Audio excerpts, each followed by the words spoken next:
Паш, ты громко дышишь. Прям, Паш, уже мало осталось. Давай как-нибудь тихо дыши.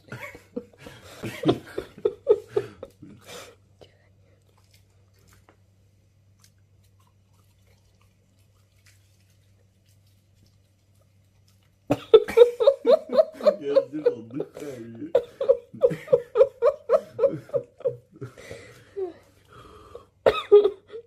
Тихо, давай.